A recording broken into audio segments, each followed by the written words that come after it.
It is early 1950s. You walk into a hospital and every patient has been told the same thing: rest, pray, and hope. Because tuberculosis is one of the deadliest diseases on earth, and the entire hospital wings are filled with people waiting to die. The halls are silent. The mood is hopeless. Then, something impossible happens. Patients who could barely get out of bed are suddenly smiling. They're laughing. They're eating again. Some are even dancing in the hallways. Doctors can't believe what they're seeing. Newspapers call it a miracle. But here's the twist. The drug causing this transformation wasn't actually curing their lungs. Instead, it accidentally became the world's first modern antidepressant. A failed tuberculosis medicine changed psychiatry forever and completely transformed how we think about depression. This is the unbelievable true story of the dancing ward. To understand why this discovery was so revolutionary, you first have to understand what depression looked like before modern medicine. Today, if someone develops severe depression, a doctor might prescribe medication within days. But in the early 1950s, that idea would have sounded absurd. Most psychiatrists didn't believe depression came from the brain at all. Instead, it was considered psychological or even spiritual. If you were severely depressed, your options were painfully limited. You could spend years in psychoanalysis, talking about childhood memories. You might undergo electroconvulsive therapy, a treatment that, while is still used today in carefully controlled situations, it was far more controversial and much less refined back then. But there was no pill, no medication designed to treat depression, because no one believed brain chemistry was the real problem. Meanwhile, another medical crisis dominated the world: tuberculosis. Before antibiotics, TB was terrifying. It slowly destroyed the lungs. Patients often spent months or years in isolated sanatoriums. Fresh air, bed rest, hope. That was often the entire treatment plan. Finding a cure became one of medicine's greatest priorities. Researchers around the world began testing thousands of experimental chemicals. One pharmaceutical company, Hoffmann La Roche, started studying a family of compounds called hydrazines. Ironically, these chemicals were closely related to leftover wartime rocket fuel ingredients. One of those compounds had a strange name: Iproniazid. No one imagined it would change psychiatry. Everyone thought it might be simply another possible TB drug or so. In 1952, doctors at Seaview Hospital in Staten Island began giving Iproniazid to tuberculosis patients. Their goal was simple: help people breathe. At first, the drug seemed only modestly effective against TB. But something else caught everyone's attention. Patients became unusually cheerful. Their appetite returned. They wanted to leave their beds. They talked more, laughed more. Some even began organizing dances inside the hospital. Think about that for a moment. These weren't healthy people celebrating recovery. Many still had severe lung damage. Some literally had cavities in their lungs, yet they suddenly had energy and a powerful desire to live. The Associated Press reported that patients were dancing through the hospital halls despite their devastating illness. It sounded unbelievable. Many physicians dismissed it. Surely this was just excitement from receiving a new treatment. Maybe it was acting like caffeine. Maybe it was coincidence.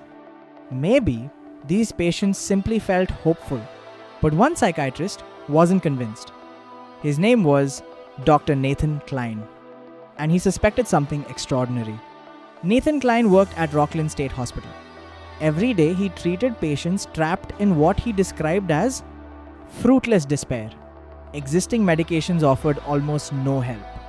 The new tranquilizers calmed schizophrenia, but they didn't lift depression. Kline wondered, what if Iproniazid wasn't improving mood because patients felt healthier? What if it was changing the brain itself? He decided to test it on psychiatric patients who didn't even have tuberculosis. The results shocked everyone.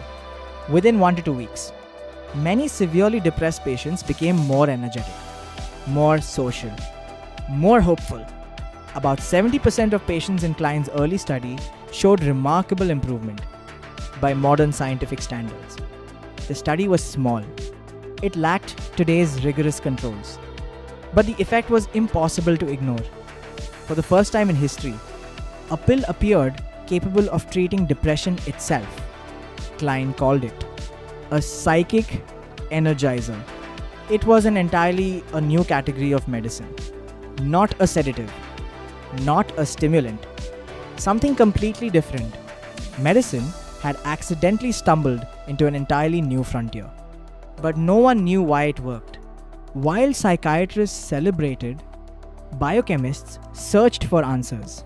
In Chicago, scientist Ernst Albert Zeller made the breakthrough. He discovered that Iproniazid blocked an enzyme called monoamine oxidase, or simply MAO. Imagine your brain as a busy city. Every thought, every emotion, every burst of motivation depends on chemical messengers traveling between neurons. These messengers include serotonin, dopamine, and norepinephrine. Normally, after they've delivered their message, MAO acts like the city's cleanup crew. It removes the leftover chemicals and everything resets. But Iproniazid changed the rules. Instead of allowing MAO to clean everything up, it essentially fired the cleanup crew. More neurotransmitters stayed active longer. Signals lasted longer. Mood improved. This discovery completely changed psychiatry. Depression was no longer viewed solely as emotional suffering or unconscious conflict. Now, scientists had evidence that biology mattered too.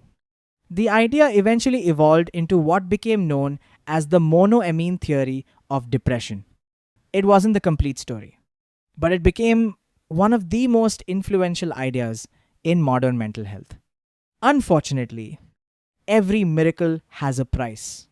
As more patients began taking Iproniazid, serious problems appeared. Some developed severe liver damage. Others suffered acute liver failure. Doctors soon realized the drug itself could become life-threatening. Then came another dangerous surprise. Because MAO exists throughout the entire body, patients taking Iproniazid couldn't safely eat certain foods. Aged cheese, cured meats, certain wines, foods rich in a natural compound called tyramine. Normally, MAO breaks tyramine down. But when MAO was blocked, blood pressure could rise to catastrophic levels. A simple cheese sandwich could trigger a medical emergency. Doctors called it the cheese effect. By the early 1960s, Iproniazid had largely disappeared from the market. The world's first successful antidepressant had become too dangerous to keep using. Its career was short, but its impact would last forever. Even though Iproniazid vanished, its discovery couldn't be erased. Scientists now knew something revolutionary. Mood could be changed with chemistry. This single realization opened the door for an entirely new generations of antidepressants. First came the tricyclic antidepressants.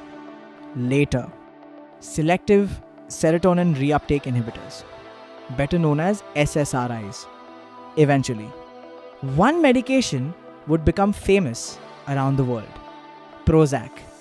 Approved in 1987, it helped redefine modern treatment for depression and anxiety. Millions of people would eventually take antidepressants every day, all because researchers looking for a tuberculosis cure accidentally found something far more unexpected. But the story still isn't over. Modern neuroscience has revealed another fascinating mystery. Antidepressants increase serotonin levels within hours. Yet, most patients don't feel dramatically better for several weeks. Why? If serotonin alone caused depression, improvement should happen almost immediately. Instead, research increasingly suggests something much more complex is happening. Many scientists now believe Antidepressants help the brain gradually rewire itself. They encourage neuroplasticity. They strengthen neural connections. They help damaged communication networks to recover over time. In other words, the chemicals may start the process, but the brain finishes the job. And researchers are still working to understand exactly how. History often celebrates carefully planned discoveries, but some of medicine's greatest breakthroughs happen completely by accident. Iproniazid never became the tuberculosis cure doctors hoped for. Instead, it transformed our understanding of the human mind. It shifted psychiatry away from seeing depression purely as a problem of character or unresolved trauma, toward exploring the biology hidden inside the brain. Today we know that the story is far more complicated than a simple chemical imbalance. But none of those discoveries would exist without one remarkable moment.